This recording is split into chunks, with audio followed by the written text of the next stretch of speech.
Howdy. Finally got done with the Thompson Center Compass 6.5 Creedmoor long range on a budget, showing that you can get 500, 800, 1,000 yards consistently and accurately for spending less than $1,000. It's got the Monstrum Tactical Scope, the Boyd's At One stock, the M Carbo trigger kit, a couple of little doodads like a 20 MO rail.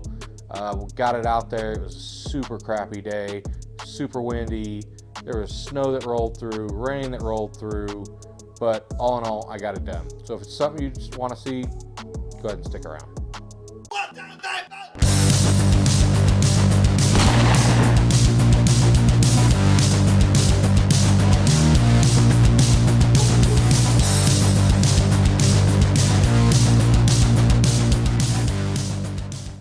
So like I said at the beginning, I finally got out and got the thing tested.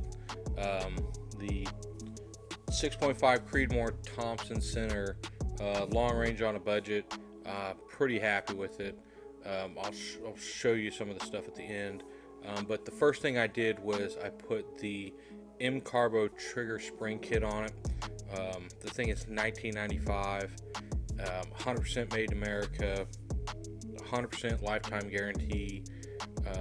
The folks over at M Carbo, man, it shows up like fast, like Amazon Prime fast, and then they kind of annoy you almost to the point where they want to make sure that they got it to you fast with the emails and stuff. But I was surprised how fast this thing showed up. Anyways, it reduces 60% of your trigger pull, taking the Thompson Center trigger from a 4.75 pound to, you can choose two different springs between the 2.5 pound and the 1.5 pound. They suggest that you use the 1.5 pound strictly for bench rest. I went ahead and went with the 2.5 pound because everything that I build is pretty much set up for bench rest, but hunt if I want to. So I went with the 2.5. Actually, I like a 3 pound trigger. That's my sweet spot. Can't say enough about the M Carbo people though. Like I said, it ships stupid fast. It arrives stupid quick, and they make sure that you got it and you're happy with it. The next thing I did, since I had the barrel and the action out of the gun, was I swapped the really crappy synthetic stock that comes with it. Once again, this is a $250 gun off the shelves when I bought it. I think they've gone up in price since then, but that's your fault, not mine. So I swapped it out with the Boyd's At One. You can get on their website, tell them the action, tell them what it is you want. They come in 11 different colors, from hot pink to zombie green and blues and reds and coyote tan, and so I went with the pepper color. This is the least flashiest one I could find. I don't want to go out to the range. I don't want to go out and hunt with a neon pink stock. You know, if that's something you're into, more power to you. It comes with cutie mounts on it. It comes with interchangeable forend on it. It comes with interchangeable grips, where you can take from a more rifle stance into a more 90-degree stance, which is what I prefer the most. I haven't done it to this one yet, but that's my plan, is to change that, because I like that more 90-degree grip to it. It has an adjustable comb for your cheek. It has an adjustable butt. All of them are spring loaded.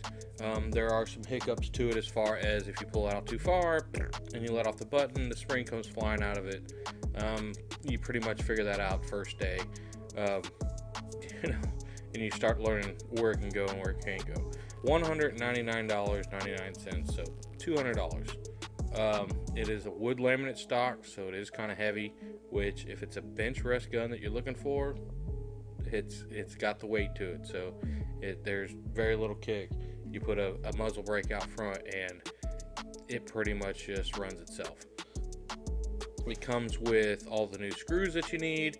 It comes with this little tab so that your stock magazine clips up there and fits. For the things that this stock does for $200, I'm telling you, you're not going to beat it anywhere else.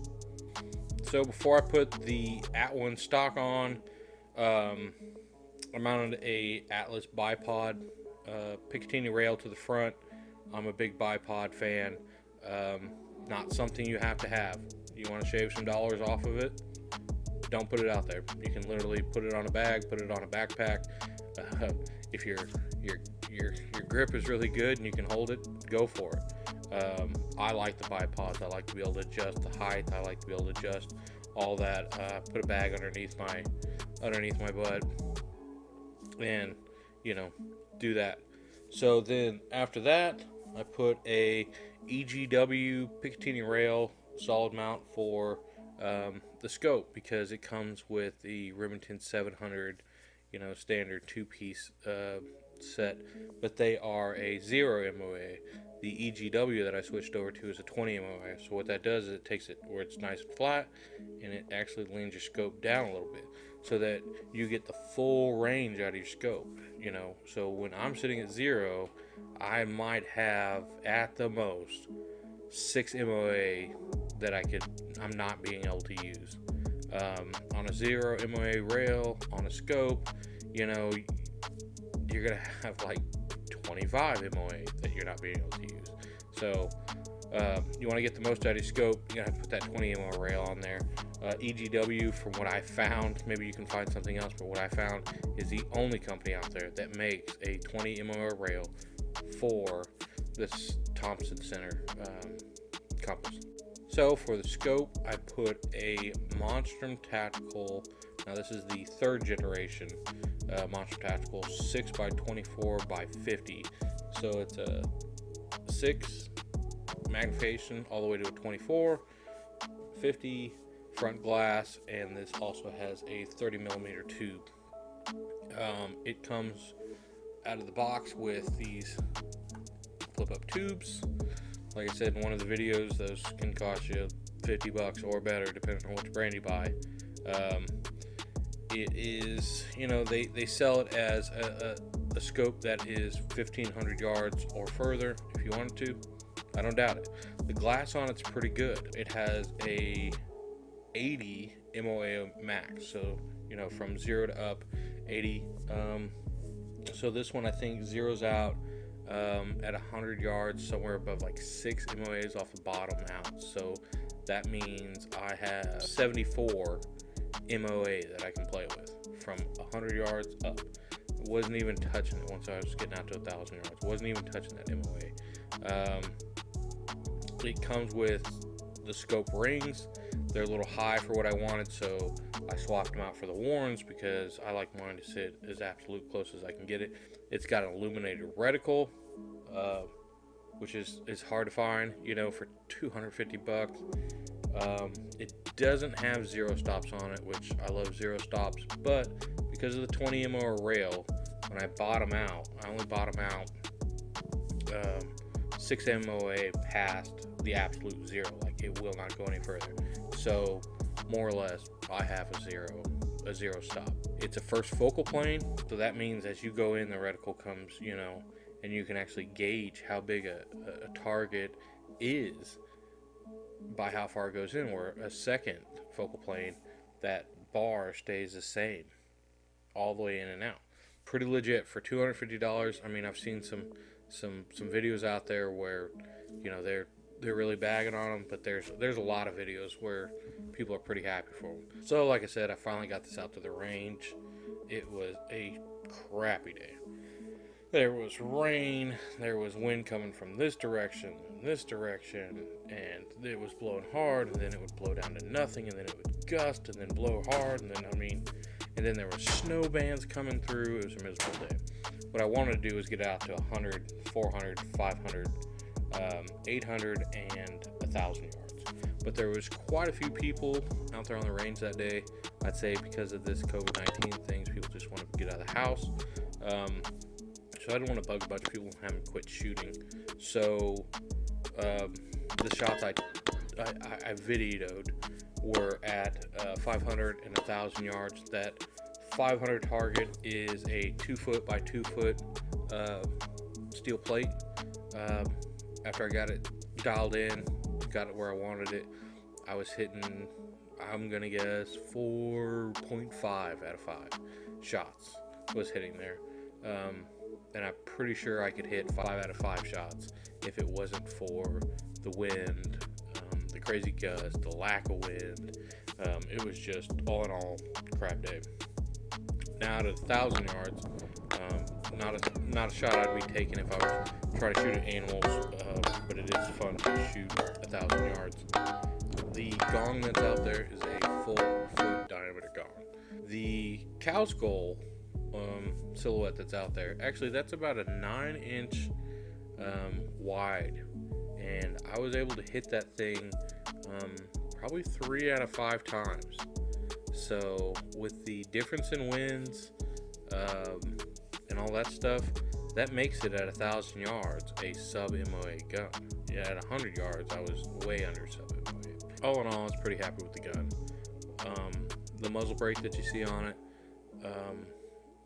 through some mishaps with a muzzle brake that I had built, this one was a leftover that the guy told me just to keep, so I threw it on there. Why not? Not a T for shooting long range, but it makes it a lot easier. The bipod on it is an Atlas bipod, so but another one of those deals. It's not a necessity. Just because I own it doesn't mean that goes into what the gun is. I can detach it, and I promise you I can throw it on a bag and shoot the same groups all day long. So like I said, pretty happy with it. Less than $1,000. Took a little bit of time to build. Getting all the parts gathered up was kind of a little bit of chore. But my next one is going to be a Remington 260 that is a Model 7. Not a 700, a Model 7. Been chasing 260s around for a while, and they are hard to find. As far as I know, when I bought this gun, there wasn't a single manufacturer in the country that's making a Remington 260. But I finally found one. I got it nailed down. I'm going to spend a little more money on this one. Probably going to be the $1,500, $2,000 range. But it's probably going to be a tack driver too. So stick around.